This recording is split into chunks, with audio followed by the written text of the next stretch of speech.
Hello friends, આજે ફરીથી plus accounting સોફ્ટવેરમાં એક નવો પોઈન્ટ જોશું. હવે ફ્રેન્ડ્સ, આજનો આપણો પોઈન્ટ છે કે સેલ ઇન્વોઇસમાં ફ્રી ક્વોન્ટિટી કઈ રીતે એડ કરવી અને ફ્રી ક્વોન્ટિટી ઉપર જીએસટી કઈ રીતે એપ્લાય કરવો.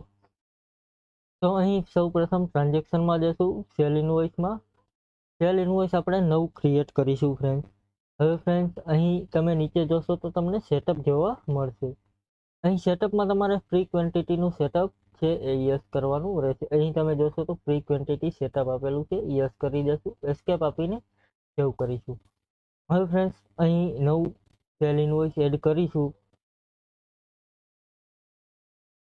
અહીં નવું સેલ ઇન્વોઇસ આપણે એડ કરીશું. તો હવે ફ્રેન્ડ્સ, આપને ફ્રી ક્વોન્ટિટી અહીં જોવા મળશે. અહીં 2 લેપટોપ વેચવાના છે.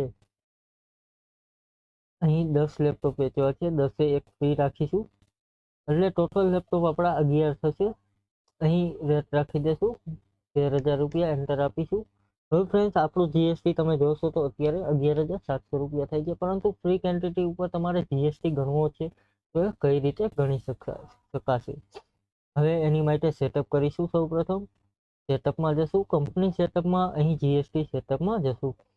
અહીં નીચે ફ્રેન્ડ્સ તમે જોશો તો calculate GST on free quantity આપેલું છે. અહીંયા આપણે સેટઅપ છે એ યસ કરી દેશું. એસ્કેપ આપી બહાર નીકળી સેટઅપ આપણું સેવ કરીશું. હવે ફ્રેન્ડ્સ, ટ્રાન્ઝેક્શનમાં જઈ સેલ ઇન્વોઇસમાં ફરીથી ક્રિએટ કરીશું સેલ ઇન્વોઇસ.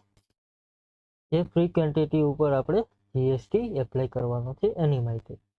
બિલ ડેટ આપેલી છે, બિલ નંબર આપેલા છે. અહીં ફ્રેન્ડ્સ ફરીથી ડેલ સીપીયુ વેચીશું.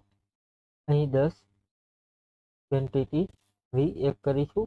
13,000 રૂપિયા રેટ આપેલો છે, એન્ટર આપીશું. હવે ફ્રેન્ડ્સ, તમે જોશો ગયા વખતે આપણો જીએસટી 11,700 રૂપિયા હતો.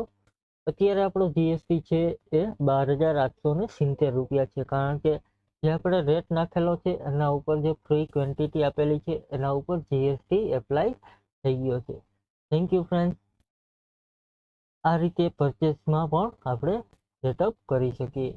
એ કાલે જોશું કે પરચેસમાં સેટઅપ કરવા માટે ફ્રી ક્વોન્ટિટી કઈ રીતે સેટઅપ કરી શકીએ. Thank you. આજનો પોઈન્ટ અહીં પૂરો કરીએ. કાલે ફરીથી એક નવો પોઈન્ટ જોશું. Thank you.